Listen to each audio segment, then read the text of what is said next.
So we got a couple definitions down. Now we need to know what the requirements to make a Trojan act on the system. Now the first two are requirements and the third is kind of an option in there.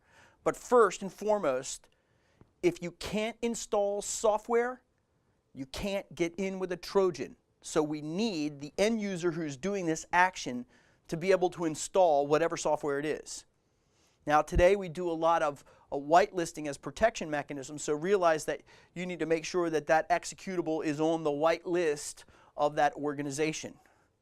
They also need a trusted channel to download this over without any inspection actually occurring. Remember, if they can't communicate with you, you can't transmit the Trojan to them. Usually what we do with Trojans today is we either send them in an email or we convince an end user to click on a website and go there and download the code at that moment in time. These two conditions must be present: privilege to install and a communication channel. Now, it doesn't have to be a synchronous communication channel. It can be asynchronous. Hi, here's a USB drive. Go ahead and plug it into your machine. Auto execute, auto run kind of stuff, and then that installs the Trojan. Now, what you might want to do for a trusted channel for downloading this is use some sort of covert channel, something that is not inspected by the security mechanisms. That's not a requirement, but that's kind of a bonus when you're trying to be a little sneaky here. User is presented with some sort of opportunity. What is that opportunity and how does the Trojan work? Well, it's usually click here to install this software. The extra software is installed on the victim's machines also.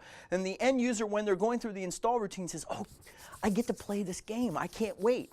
And this is going to, well, it's taking a little long for it to install, but oh, okay, well, you know, I'll wait for it. It was a free game, right? Something else came along with it. Now, sometimes what we can do is we can go a little bit different route. Software can phone home, right? It goes out and checks in. So at first it may only do an installer file there that is just a little stub that then connects up and starts a backdoor. We'll talk about what that backdoor is and what tool to use for that as a penetration tester in a minute. But it phones home and it says, hi, I'm here. Is there anything that you want me to do? Remember, this is instantiated under that user account, that when they were allowed to install software, they were also allowed to run another executable along with it. And it keeps on going out and phoning home. So now the phone home goes out to the attacker's site and comes back and says, here, take this software and install it. Here, take this command, give me a listing of everything's on the machine and send it back to me. We may not be able to install any software, but we can run commands. The attacker now controls the victim and collects any data that they want. So how do we transmit this data? Well, if there's a port that's not in use listening on this machine, then we can pump it back up through this. Now what we want to do is we want to use ports that would be reasonable in the eyes of the defender. So the intrusion detection systems, the firewalls, the administrators say, oh, well, that's a reasonable port to be open. We should allow that to go through. Today, a lot of times what happens is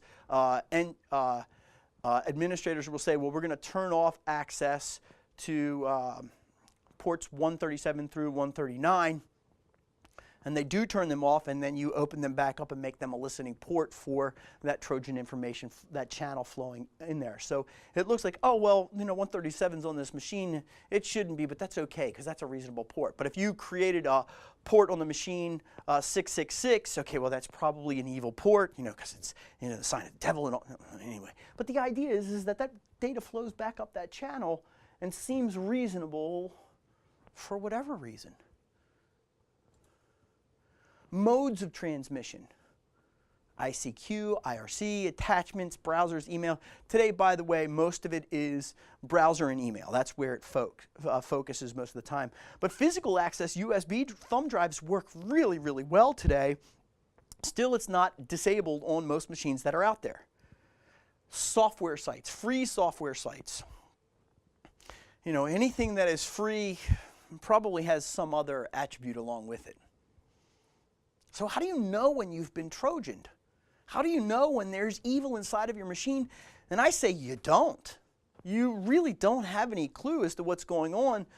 because of today's power in the machines and because the thinness and the nature of the particular Trojans that are on these machines, they don't chew up a lot of memory. They don't chew up a lot of access or network capability. They're relatively thin in the days of gigabit fiber to the desktop and super duper quad processor machines and 16 gigs of RAM.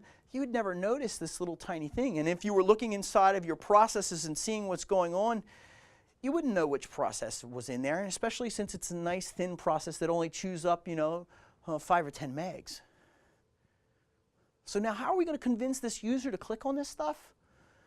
Well, we can take legitimate software that they would use that would be reasonable for them, like a new copy of Office or Visio or something that's a utility for work, and compromise it at the root. We could go to the software site that, let's say the cool new application is Evernote, and it's actually an application that you can download. If that's the case, why don't I compromise Evernote and get them to download it here? Right? I could make a fake Evernote site that looks like Evernote and say, oh, well, this is Evernote 2. This is the next version of it, and get them to go there. Taking the real Evernote software or whatever software it is and compromising that and shoving it in there and then repackaging it and saying, here, it's free. The new trial of whatever cool tool version next is free for you. Freeware, winkware, fake programs, games, attachments, it's all a possibility. Okay, so what are you going to use? What is your installed software that sits inside of this program that the end user is going to use? I think the tool of choice for us as penetration testers is Netcat. It's the best.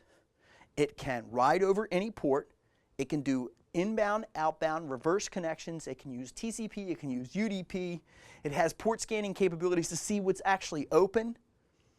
It also has loose source routing capability. In other words, it can redirect and route around failure. When you're using it, by the way, every once in a while in older versions of Netcat, there's this thing called reflection, so look out for it. As you type in the commands, when you've got control, when you type in the commands, they're actually echoed on the command line. So you'll see a lot of echoing in there where if you type in DIR, it'll show up on your command line as DDIIRR because once for sending and once for receiving from that client. So look out for the reflection. It's not broken. It just happens to be that you've got two machines trying to synchronize. That kind of messes with people when they're dealing with it. There is CryptCat, which is an encrypted version of Netcat. And so that's another way across that channel to protect your communications back and forth so that the defenders can't see what you're doing. So your best tool outside of the CEH that you want to learn is Netcat. Now so far we've gotten 3 really good tools, 4 in fact. We've said Maltego is good, we've said that Nmap is good, we've said that Netcat is good, and Wireshark is good. So if you haven't done any labs and you haven't done any work at this point, those 4 tools should be on your list. Take a moment to pause and reflect and work on those tools and spend a couple hours with each one of those. Those tools are probably built into your latest distribution of Backtrack. Now you want to know what the classic Trojan ports are, and I give this list here, but the reality is that Trojans can communicate over any of the ports that are out there, but classic Trojans are tied to particular ports. The more robust Trojans today will communicate over a variety of ports and they'll actually change. So if the user's not using the port and it seems reasonable, let's go. Let's use that port. So what ports would be reasonable on that system for that organization? I don't know. That requires you to do a little bit of scanning. So know your Trojan ports.